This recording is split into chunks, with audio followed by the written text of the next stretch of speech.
Aeroflot flight 6502 అనేది ఒక Soviet domestic passengers flight. ఈ ఫ్లైట్ 20 అక్టోబర్ 1986లో రష్యాలోని స్వాడ్లౌస్కే నుండి గ్రోజీ సిటీకి బయలుదేరింది. ల్యాండింగ్ టైంలో క్రాష్ అయింది. అయితే అసలు ఆ ఫ్లైట్కి ఏమైంది, ఆ ఫ్లైట్లో ఉన్న వాళ్ళు ఎంతమంది చనిపోయారు అనే విషయాల్ని ఇప్పుడు తెలుసుకుందాం. ఈ ఎయిర్ క్రాఫ్ట్కి 7 సంవత్సరాల నుంచి ఈ ఎయిర్ క్రాఫ్ట్ సక్సెస్ఫుల్గా రన్ అవుతుంది. ఈ విమానం రష్యాలోని స్వాడ్లౌస్క్ ఎయిర్పోర్ట్ నుంచి గ్రోజీ సిటీ ఎయిర్పోర్ట్కి బయలుదేరింది. ల్యాండింగ్ కి సిద్ధంగా ఉన్న సమయంలో కెప్టెన్ క్లియేవ్ కి మరొక పైలట్ బెట్ వేశాడు.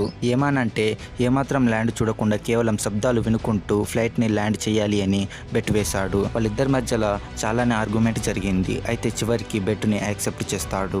ల్యాండింగ్ చేస్తున్న సమయంలో ఫ్లైట్ క్రాష్ అయ్యి 70 మంది దాకా చనిపోయారు. ఆ ఫ్లైట్ లో మొత్తంగా 94 మంది ప్యాసింజర్స్ ట్రావెల్ చేస్తున్నారు. 94 మంది ప్యాసింజర్స్ లో 70 మంది చనిపోయారు. అయితే ఈ బెట్ వేసిన ఆ వ్యక్తి ఎవరైతే ఉన్నారో అతను క్రాష్ లో నుంచి బయటపడి హాస్పిటల్లో చనిపోయాడు. ఆ ఫ్లైట్ నడిపిన కెప్టెన్ క్లియేవ్ ప్రాణాలతో బయటపడ్డాడు. బయటపడ్డ తర్వాత పోలీసులు విచారణ చేసి అతనికి 15 సంవత్సరాల జైలు శిక్ష వేశారు.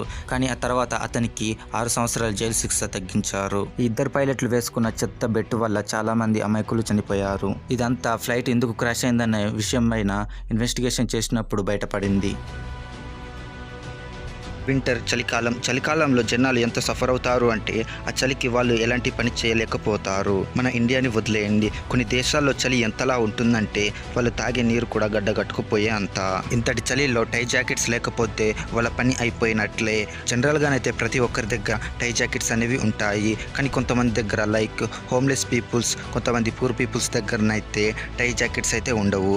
ఇలాంటి విషయాల్ని దృష్టిలో ఉంచుకొని టర్కీ పీపుల్స్ మరియు బల్గేరియన్ పీపుల్స్ ఇలా చెట్లకు జాకెట్స్ పెడతారు. టర్కీస్ పీపుల్స్ మరియు బల్గేరియా పీపుల్స్ ఇలా చెట్లకి ఎందుకు జాకెట్స్ పెడతారు అంటే హోమ్లెస్ పీపుల్స్ మరియు పూర్ పీపుల్స్ కోసం అయితే ఇలా చెట్లకి జాకెట్స్ పెడతారు. చెట్లకు పెట్టిన ఈ జాకెట్స్ ని ఎవరైనా తీసుకోవచ్చు. నిజంగా వీళ్ళు ఎంతో మంచి వాళ్ళు కదా. ఫ్రెండ్స్, ఐస్లాండ్లో ఒక ఐలాండ్ ఉంది. ఈ ఐలాండ్ చూడడానికి ఎలిఫెంట్లా కనిపిస్తుంది. చాలా మంది ఏమని అంటారంటే ఇది నిజంగానే ఒక ఎలిఫెంట్ అని. కొన్ని ఏళ్ల క్రితం దీనికి శాపం తగలడం వల్ల ఇలా మారిందని అంటున్నారు. కానీ అది ఏమాత్రం నిజం కాదు. ఈ ఐలాండ్ ఏదైతుందో ఇది న్యాచురల్లీ ఫామ్ అయింది. ఎలా అంటే ఐస్లాండ్లో వాల్కనోస్ ఉంటాయని మనకు తెలిసింది. అయితే ఒక పెద్ద వాల్కనో ఎరప్షన్ వల్ల న్యాచురల్గా ఈ ఎలిఫెంట్ యొక్క రూపం అనేది క్రియేట్ అయ్యింది. కానీ ఈ ఐలాండ్ యొక్క ఈ భాగం చూడడానికి మాత్రం నిజంగా ఒక ఎలిఫెంట్ లానే ఉంది కదా.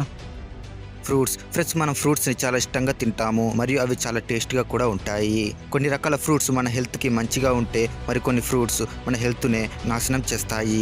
అలా హెల్త్ను పాడు చేసే కాయల్లో ఈ కాయ కూడా ఒకటి. ఈ కాయలు కాసే చెట్టు పేరు మంచినల్ ట్రీ. ఫ్రెండ్స్, మీరు స్క్రీన్ పైన చూస్తున్న ఈ చెట్టు పేరు మంచినల్ ట్రీ.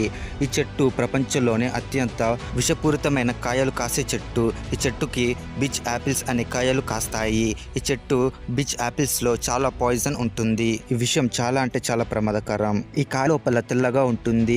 పొరపాటున ఈ కాయని తింటే ఈ కాయ తిన్న వారికి పొగుళ్ళు వస్తాయి.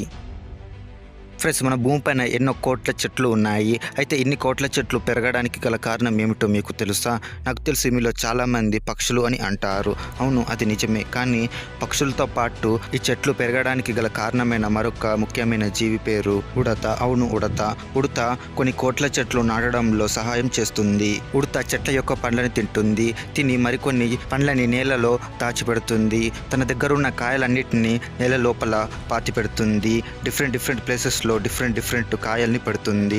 అలా పెట్టి ఆ ఉడత మళ్ళీ ఆ కాయల్ని ఎక్కడ పెట్టిందో మర్చిపోతుంది. అలా మర్చిపోయిన తర్వాత ఆ కాయలకు నీరు తగిలి ఆ కాయలు చెట్లుగా పెరుగుతాయి. ఈ విధంగా కొన్ని కోట్ల చెట్లు పెరగడానికి ఉడతలు సహాయం చేస్తాయి.